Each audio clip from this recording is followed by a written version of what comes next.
Hey all, this is Binnah from Tickety Boo Herbal, and I am here to show you how I make a chicken herbal soup.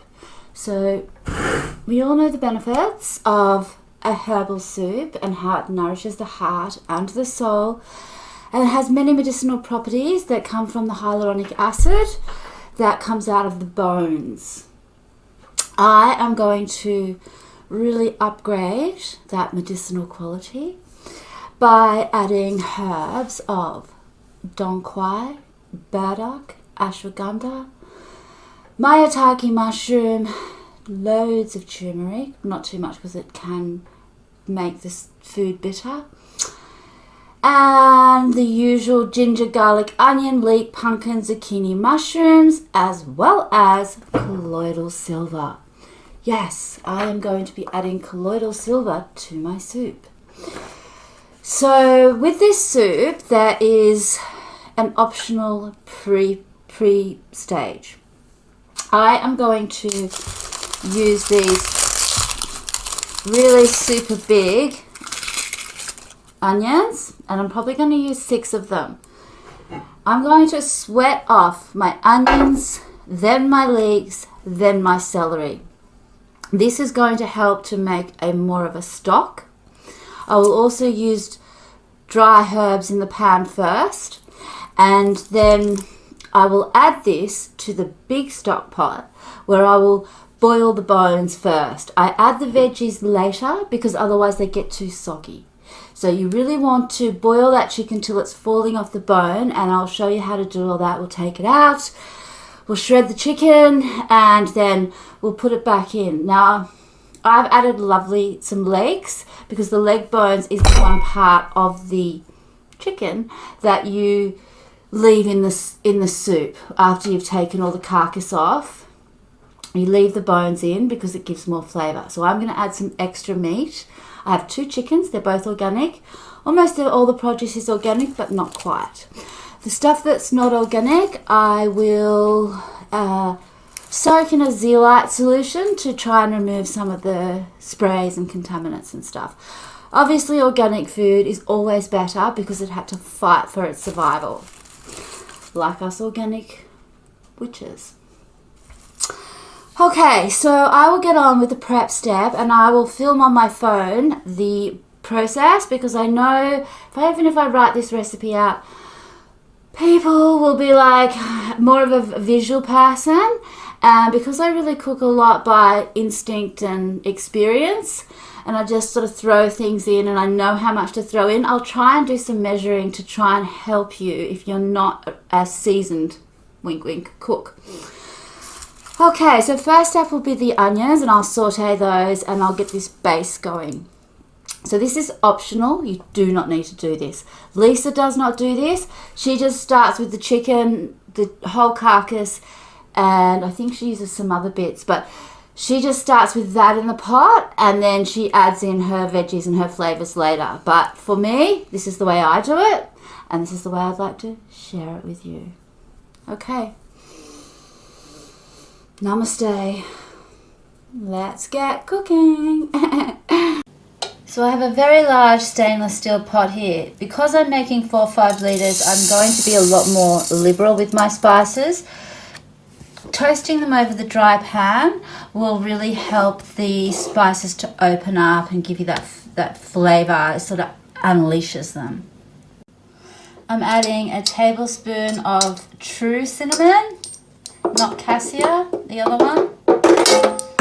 And you don't want these to burn. They're starting to smell a bit. I'm just going to take them off while I prep the other ones. I do not want these to burn. I'll just take them off the heat for a sec.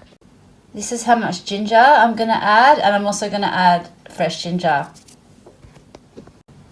I love cumin, and as I said, I'm making a 4 to 5 litre stock. So normally I only use like a teaspoon, but this can take it. This is a heaped tablespoon of turmeric. Be careful with turmeric, but this will dilute down. I'll also be using turmeric root. Some black pepper to open up the turmeric. And I'm just using a teaspoon of cardamom because it can be quite strong.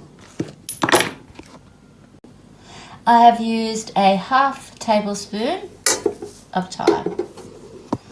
All right, let's combine those and put them back on the heat. Okay, so the most important thing is not the quantity, it's the fact, well, you will adjust according to your own taste, but the most important thing is that you don't burn them. If you burn them, you're going to have to throw them out and do it again. You really have no options. People do them in oil, but I find you can sort of fry them. So you have to use your sense of smell. Really, don't walk away. Don't think, oh, there'll be a while or whatever, because once they come up fast. So just sort of hang around. You don't need to keep stirring. Actually, you can just kind of flick the pan around a bit. I don't want to flip it because I've got the camera in my other hand, but yeah. So we'll let those toast off. Oh, you can see this sort of, there's a bit of smoke coming. Oh, starting to smell nice. I can actually smell the turmeric. That's what's coming up first. Okay, now, it smells so good. Now I can smell the cumin. First I can smell the cumin.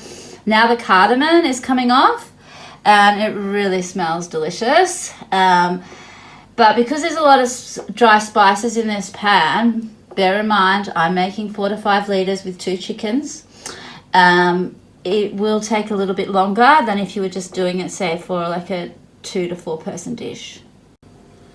Right, so I can tell that's just about ready because the flavours, it's gone from being sweet to becoming a bit more pungent, like an Indian restaurant. And I've got just under a tablespoon of turmeric root. We'll add a little bit extra to make it a full tablespoon. Adding the rest of the hard herbs later, but I'll add this in now because I'm just about to add the olive oil and the ghee. But first I will add some roast garlic granules. So there's my roast garlic granules. I would also add celery salt at this stage. I used to add all my garlic at the beginning, but I now grate it raw over the soup as I eat it. But I might actually add some fresh garlic in for flavour. Okay, so this is right on the edge of burning. Well, not quite, but if I leave it much longer, it will burn. So right now I'm just adding some really, really good quality olive oil to the mix, like a lot, because I have a lot of onions to go in here. And I love the medicinal benefits of olive oil. So we'll stir that and see how that goes. You can always add more olive oil later. So that will also stop it from burning. Smells amazing. Oh, this is so medicinal. It is just pure medicine. You do not have to be as liberal with your spices as me. I've done this a lot of times, and I sort of kind of have increased it a lot over the duration of my experience because I really want the spices to feature and also to get those medicinal properties in. Now I'll add a good dollop of ghee. So good. So this is not the best ghee, so I'm not adding that much. Usually I use organic, but I just couldn't source any. So I'll let that melt through the mixture, and then I will add my big bowl of onions that I have already pre-chopped. Now with your onions, don't be too fussy. I've done them, when you're chopping a lot of onions, it doesn't matter if you get a bit bored and decide to cut them different ways, because all of that will add nice texture. And bear in mind, these are going to be cooked out for at least 2 or 3 hours. So if you're doing it at the end, you might want to dice them in a nicer way if you're adding them in with the regular veggies, which we will get to. But for now, these are fine. And they will break down in the cooking. So that's just about ready now. You can see that ghee is melted through.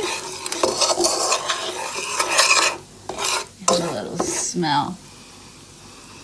It smells like ghee. Now, I didn't use much, but yeah, like I said, it's not the best quality, but it will all help the onions to be more creamy.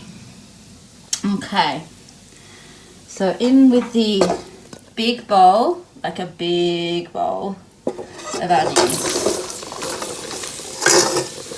Now you get to have a little rest. You don't need to prep your veggies yet. You can do that while your chicken is cooking on the carcass. What you can do is prepare your chicken. I'm going to do some yoga.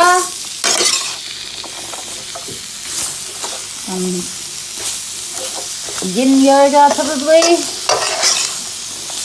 And I'll get this through and I'll show you. So I have added a little bit more olive oil because I wanted it to sort of coat it. Hear that sizzling sound? You don't want that. So I'm going to turn it down because I want this to soften and fall apart and the flavour to be really fully extracted, really unctuous. Bear in mind, it will have the hyaluronic acid in there of the chicken, so the chicken creates an oil of its own. I've made this soup without this stage and it still has like an oily, unctuous feel to it, taste to it, texture to it because of the hyaluronic acid, the gelatinous texture that comes out of the bones. Now if you're a bee type, I would recommend that you substitute beef for this. Don't use pork because pork's crap and really bad and full of parasites for the body, so it's not going to be in any of my recipes ever. I wouldn't touch pork with a 10-foot pole, but I love beef, but it's not really compatible for my body. That's why I use chicken, but you can absolutely substitute beef out for this recipe. Alright, so I'll let that sort of come down a little bit before I add the leeks. So now I'll just go away and relax for a bit, and I've turned the heat down because I do not want it to sizzle. You're not frying these onions, you're sauteing them. You're breaking them down slowly and gradually and releasing all that flavour and aroma. So I'm filming my recipe video, and this bitch, she loves sitting on my keyboard.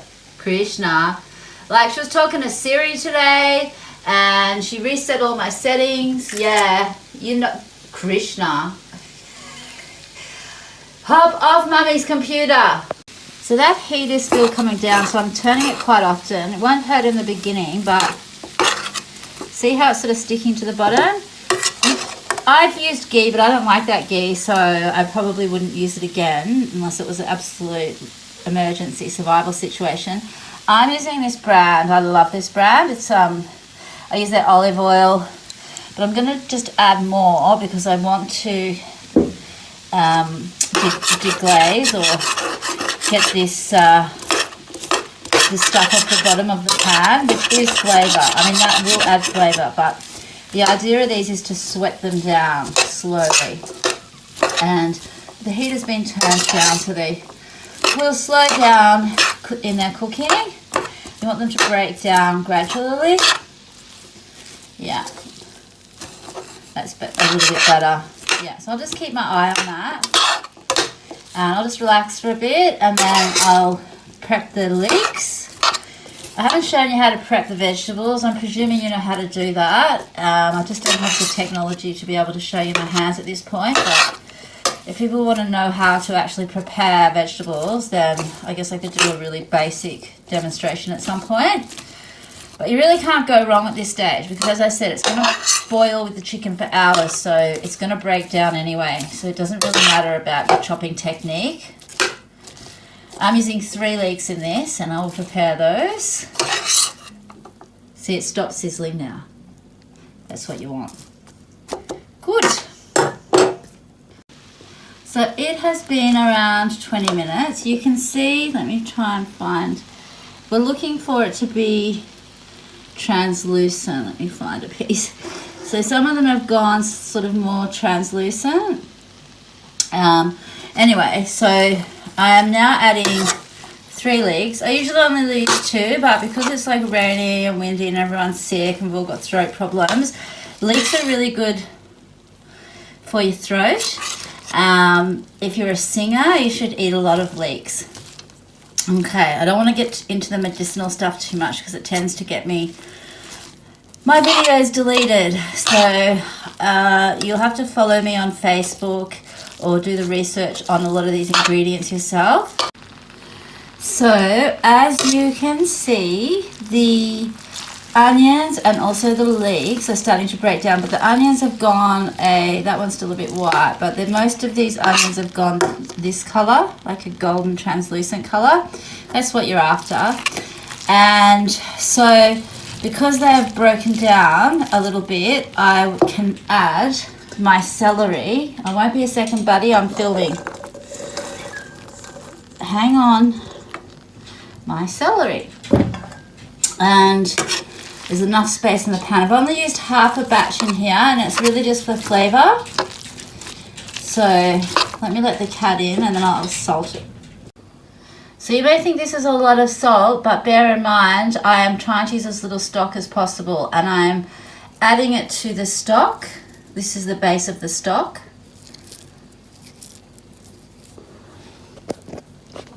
And celery loves salt. Not everybody loves salt, and you can use celery salt, and garlic granules make a good substitution. I don't like salt in the water, that's established fact, but I like it in food, and celery loves salt. Those two have a synergistic love affair. They sort of bring out salt brings out the best in the celery. So that's nearly there. Celery is going to sweeten that up a little bit.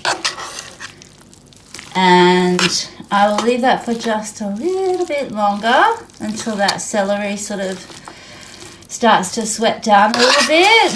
And then I'll transfer all this to my stock pot. This is my pile of ginger. I'm going to add this in now. I'm just about to transfer it into the water, but I'll let this cook out for like 4 or 5 minutes. And I've chopped it quite small because even though it will break down, it will be nicer if it's like, you don't get a big chunk of it. So that's what I think. You can do it how you want, really.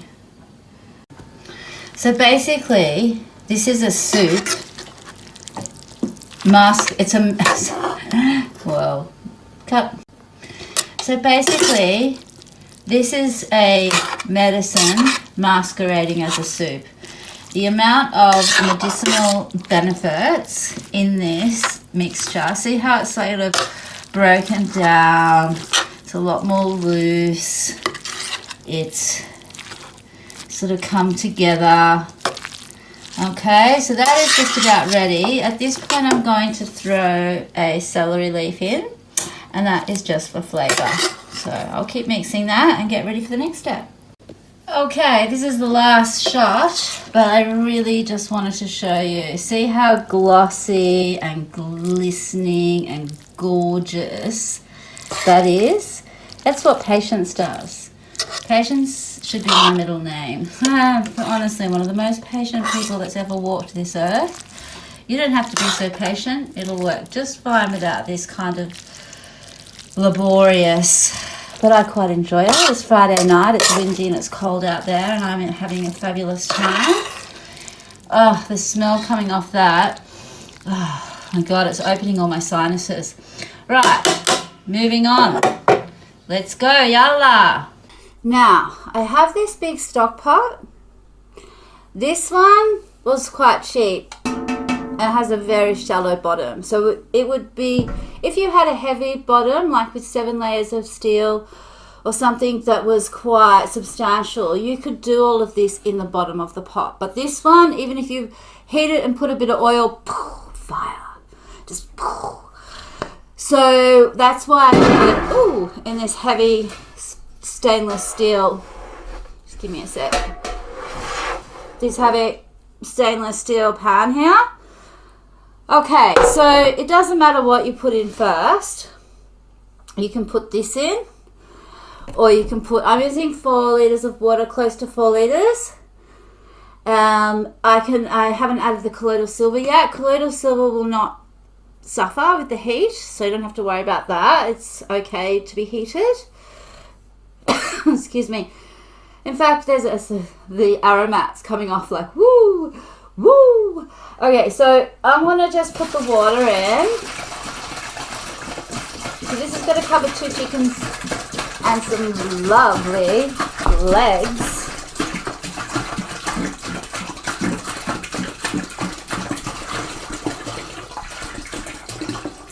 that should be enough. I can add more later. Okay, so now I'm gonna add this fry pan into here.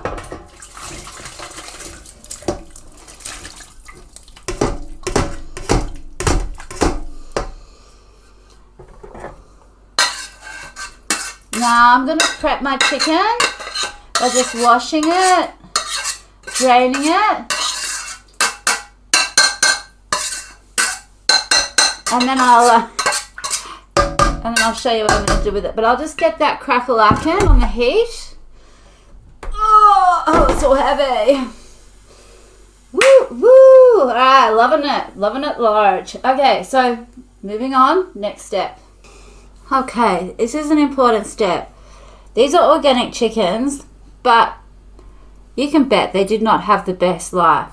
So an important part of washing them, massaging them, loving them, is saying, thank you, chicken. I know you've had a shit life, but trust me, you are going into someone who has a very high consciousness, and your contribution to my health, I will be blessing your eternal soul. Something like that. It's what I do say, honestly. And I've let it sit out for a little while so it's not like really cold, going into a hot bath. And I say, thank you, my friend. Thank you. And in she goes. Or he. And then we have our second one. Here, we say the same thing. Thank you so much. Thank you so much. Little cutesy wootsy. Ooh, thank you. Bones popped. Make your bones pop. It's dancing. You thank you so much for your contribution to me. I know that it's a great sacrifice to give your life to me, but you had a shit life, and at least now your life will serve a really high purpose because you will give me the energy to keep going in this world and to keep doing the magical healing work that I do. So we all thank you for blessing the goddess's body. Mwah. Love you. Thank you. And in you go. I'm going to prep the legs, and then I'm going to do the point of view camera so that I can show you how I do the herbs. So there's me little beauties. I've just turned the heat up really, really high because I obviously need to get this to a boil. Now I'm including some legs. One, because the leg bone has the most flavour. Sorry about your shit life, but please be blessed in this divine magical soup.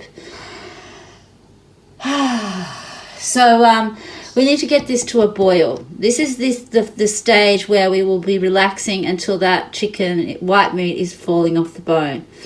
We can do some veggie chopping as we get a bit closer, but there's no rush to get into that just yet. We can just sit and enjoy the bliss of the smell of this magical medicine wafting through the house. Because trust me, this is medicine. This ain't just soup. This is a tonic. This is a herbal tonic. And you are about to see just why. So these are proper organic bay leaves compared to the store-bought supermarket shit, really, in comparison, trust me. Bay leaf, you have no idea the medicinal value of bay leaf unless you've researched it. You think it's just a condiment, something you stick in soup. You can actually burn these as well for protection, and I might do a bit of burning over the soup, like just swirl it around. So because it's a big broth, 2, 3, 4, 5, and one more for good luck. 6. I'm going to add 6 bay leaves. So this is quite a big handful, and this is ashwagandha, organic ashwagandha root. Very simply benefits, it's a anti-anxiety medicine, let's call it.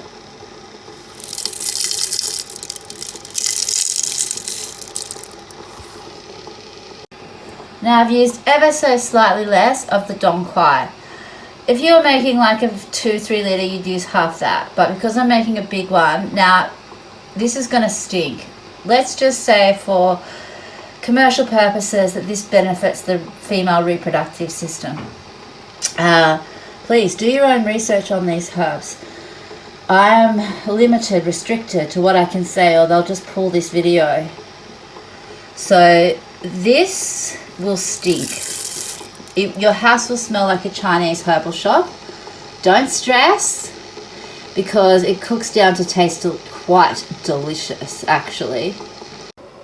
So this is cut burdock root, and this is, if all you use in your soup is burdock root, so good for the liver, I am going to use 1 handful, 2 handfuls.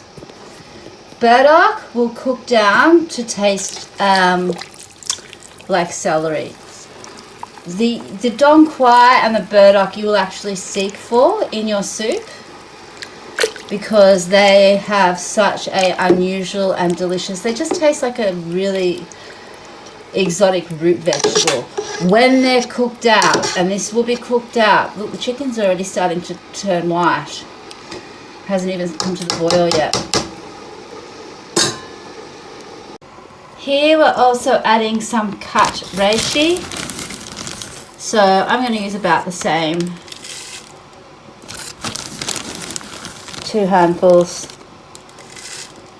If it's too strong, I can just add more water and more salt or stock to dilute it down a bit. But so far it's never failed. It's always been absolutely bloody amazing, and people just rave about my soup, my herbal soup. Plus it makes them better when they're sick. So, I have some maitake mushrooms too. Let's add those. They got a strong smell. Wow, they really smell earthy. Because I haven't used these before, I'm just going to go for a really large handful. Start small. If you're not familiar with these ingredients, you don't have to overdo it. Just start small and then add a little bit more each time until you think, nah, it's too bitter or too potent. But like I said, even though they're sort of bitter herbs, and the burdock is so good for the liver, they actually, when you cook them down, they change. So anyway, the proof will be in the taste test at the end. So we will let that go. I'm going to cover that until it comes, and then I'll bring it to a boil, and then I'll reduce it to a simmer, and then I will get back to you when that chicken is falling off the bone, and we will proceed from there. But you can see the steam, but it looks delicious, hey? All those magnificent, marvelous, magical, majestic. Oh yeah, you can really smell the root coming off that burdock and that dong quai. Ooh, but don't be deceived. Might smell strong, but we won't taste that way.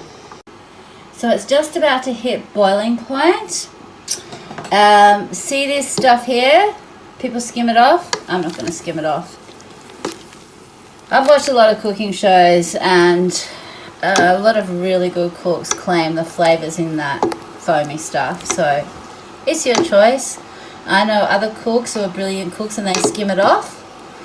But we have our little 2 chickens there, and this is just about to come to the boil. You can hear it coming up, and then I will turn it down just a little bit and let it simmer while still bubbling, but I'll let it simmer till it's ready. So a little sneaky peeky, she got to a boil. I'm just going to pull her off just a little bit to bring that heat down, and I'll just turn the heat down and simmer it now, because we really want those flavors to we want those bones and everything to release their goodness, so we don't want it to come up too quick. You could boil it like that, but you would be curtailing the goodness, so just be patient. Put your little lid back on and turn you down. Just checking on my soup, and it seems to be coming along quite nicely. I meant to put this in earlier. This is just a bouquet of dried thyme, so I'm just going to pop that in, and then I can pull it out at the end. as we know, thyme really came to feature in the last few years because of its antiviral, antimicrobial, antibacterial, etc.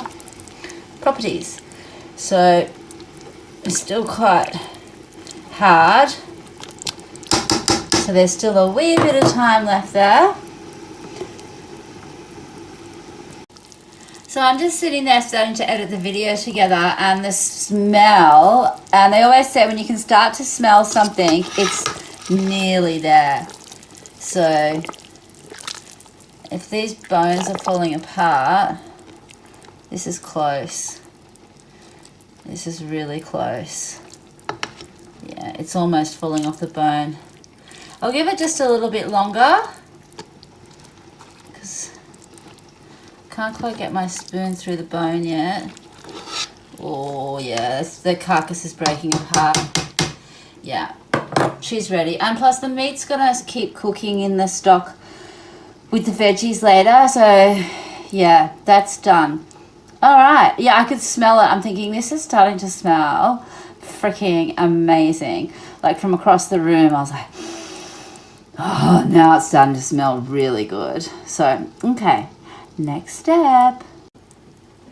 Okay, I'm trying not to say delicious too much, but see how that's falling apart? I have to do this with one hand, but I need to get these babies out of here. Come on, bad boy.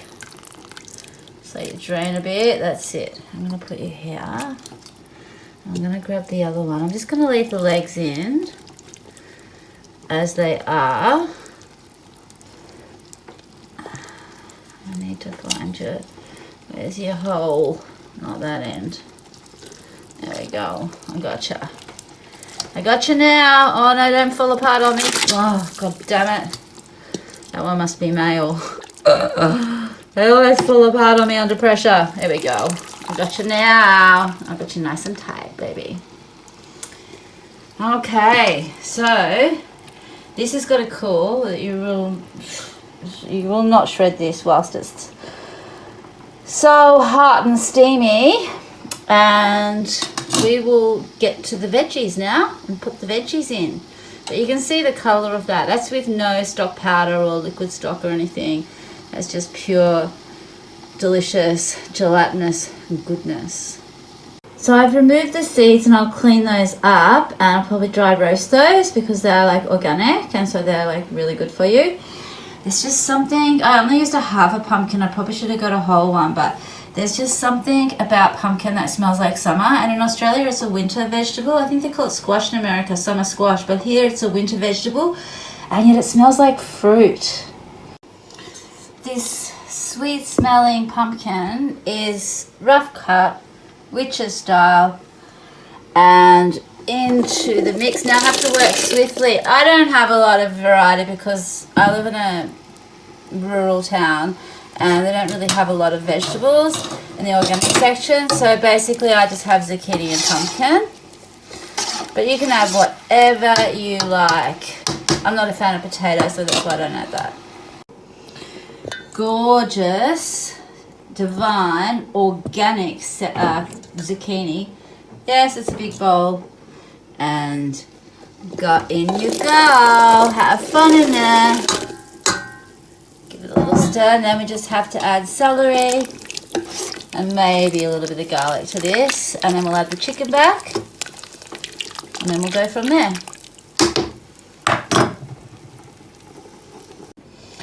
So this is the remaining celery from the bunch. And she's going swimming. In you go. So even after all that chopping, these are still a bit too, you can sort of see the steam coming off them, a bit too hot to handle.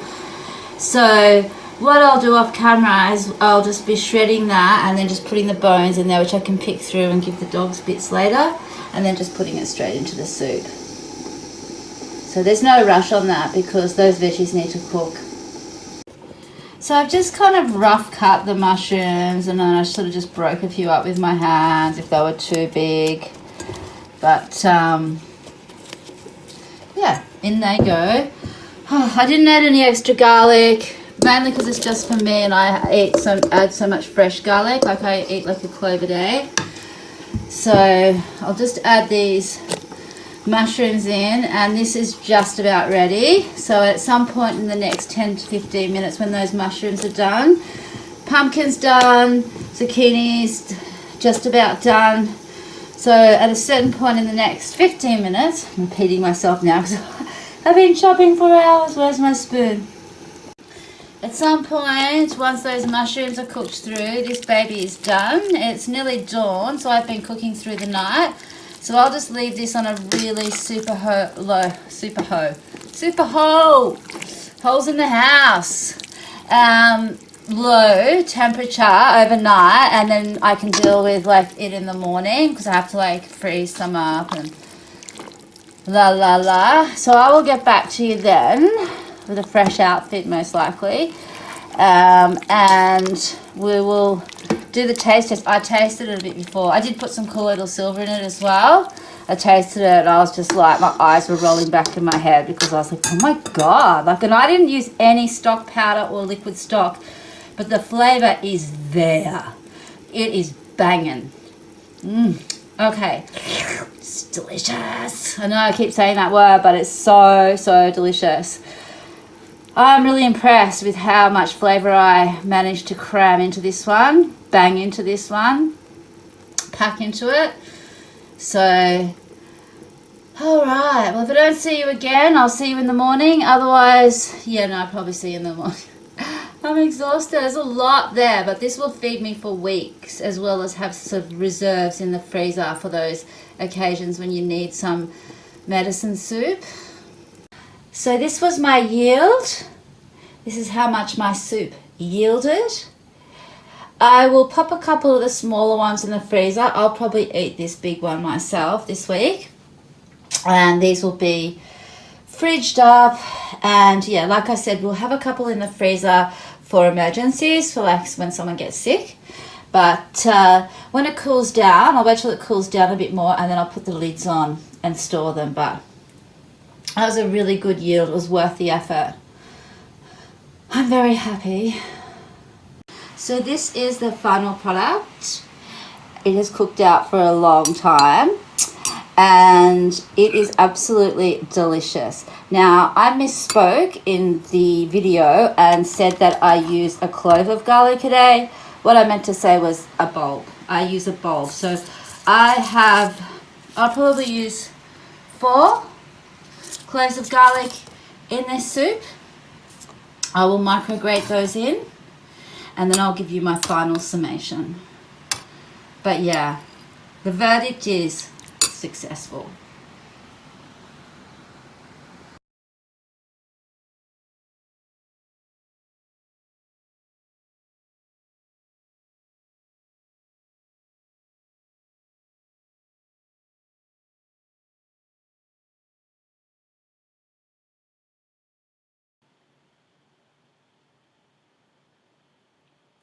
Hey, the wind and the rain are howling around the house, and we are tucked up inside with a perfectly cleaned out kitchen and a lovely bowl of medicine soup. This turned out to be astonishingly, awesomely delicious.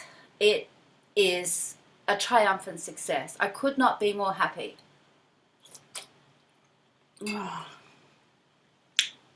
I don't think you're going to like this much garlic. My body loves garlic, and I love the raw burn. If you don't like garlic, just incorporate it back in the recipe, back in the onions, celery, and leek stage. Okay, 3 things. 1, I didn't mention that big thing of water that I used was distilled water. Distilled water is the only water I ever use, and especially if I'm making a medicine or a tonic, which is what this soup is. 2, the maitake mushrooms, they had like a little hard bit at the end, so not a problem, just pick it out. But because I've made it with all the other ingredients and never had that black hard bit, I'm presuming it was them at the end, this little hard bit in your mouth. No big deal. And what was 3? Oh yeah, so last night when I tasted it, It did taste a little bit bitter, like I have to admit. And I was like, oh, fuck it, I fucked it up. I put too much herbs in. So I just, at the time, put a little bit of lemon over the top and just sculled it down and then like crashed. And it was like such a medicine, such a tonic. I felt it in my body straight away. My throat didn't hurt last night. Usually it sort of wakes me up. I get a bit of mucus and a bit of throat lately. But I did wake up feeling a little bit like I had the flu. And I had another couple of bowls, had a little nap and woke up feeling fabulous. So it's clearly a detox, clearly. And yeah, and then when I woke up this morning and tasted it, the bitterness was gone. So I left it on like a low heat. Krishna, do not jump on that computer. No! Hop off. Fuck, sorry. No! God, you're a nightmare. Love you, babes. Love you, bitch. Anyway, so where was I? So I woke up last night. I woke up this morning feeling a little bit fluey. That's now gone. And I'm extremely happy with how this soup has turned out. Even if you don't make it exactly the way I've made it, I hope that you can incorporate some of the techniques and tips and really can learn to incorporate more herbs into daily living via your food. Perfect delivery system, perfect way to hide them. Do not jump up here, Krishna. Thank you very much. I love you. So thank you so much for watching. Namaste, Binnah. Mwah.